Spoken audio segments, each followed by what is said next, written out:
Hello everyone, welcome to CUT Tutorial, Kerala's #1 platform for CUT test taking. This is Gayatri Jaykumar and ഈ വീഡിയോയിൽ നമ്മൾ നോക്കാൻ പോകുന്നത് punctuationsനെ കുറിച്ചാണ്. So ഇവിടെ choose the correctly punctuated sentence. The dog which was brown and white ran across the road. Same sentence ആണ് കൊടുത്തിരിക്കുന്നത്, പക്ഷേ കോമയുടെ പൊസിഷൻസിൽ ഡിഫറൻസ് ഉണ്ട്. സോ കോമാസ് നമ്മൾ യൂസ് ചെയ്യുന്ന പല കാര്യങ്ങൾക്ക് വേണ്ടിയാണ്. നമ്മളൊരു ലിസ്റ്റ് ഓഫ് ഇൻഫർമേഷൻ കാണിക്കുമ്പോൾ അതിൻ്റെ ഇടയിൽ നമ്മൾ കുറേ വെജിറ്റബിൾസിൻ്റെ ലിസ്റ്റ് പറയാം, ക്യാരറ്റ്സ്, ബീട്രൂട്ട്സ്, ബ്രോക്കലി.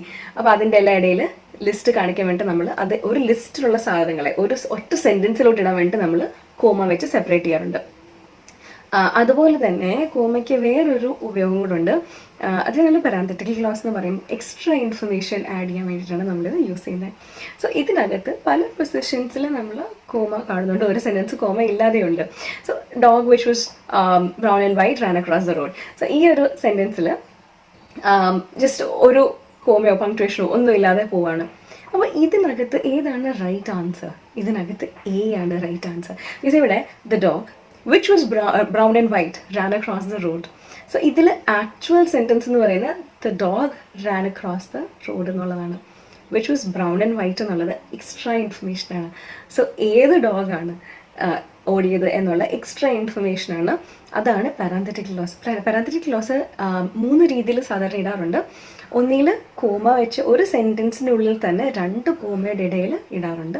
അതില്ലെങ്കിൽ ഒരു സെൻറ്റൻസ് അല്ലെങ്കിൽ ഒരു വേർഡിന് അടുത്താണെങ്കിലും നമ്മൾ ബ്രാക്കറ്റ്സിൽ ഇൻഫർമേഷൻ ഇടാറുണ്ട്. അത് പാരാന്തറ്റിക്കൽ ക്ലോസ് ആണ്. അല്ലെങ്കിൽ 2 ഹൈഫൻസിൻ്റെ ഇടയിലും എക്സ്ട്രാ ഇൻഫർമേഷൻ അങ്ങനെ ഇടാറുണ്ട്. അതും അതേ കാറ്റഗറിയിൽ വരുന്നതാണ്. സോ ഇവിടെ നമുക്ക് which was brown and white എന്നുള്ളത് എക്സ്ട്രാ ഇൻഫർമേഷനാണ്, വേണമെങ്കിൽ കൺസിഡർ ചെയ്യാം. അതല്ല, നമുക്ക് കൂടുതൽ ഇൻഫർമേഷൻ കിട്ടാൻ വേണ്ടിയിട്ട് ആഡ് ചെയ്യുന്നതേ ഉള്ളൂ. അതില്ല എങ്കിലും സെൻറ്റൻസ് കംപ്ലീറ്റ് ആണ്. That is the dog ran across the road, sentence complete ആണ്. സോ ഇങ്ങനത്തെ കേസിലാണ് നമ്മൾ കോമ യൂസ് ചെയ്യുന്ന സെക്കൻഡ് റീസൺ എന്ന് പറയുന്നത്. സോ ഇവിടെ എ ആണ് right answer. Hope this is clear to you. If at all any doubts, please do drop them in the comments and we'll be happy to help. Happy learning. Bye and take care.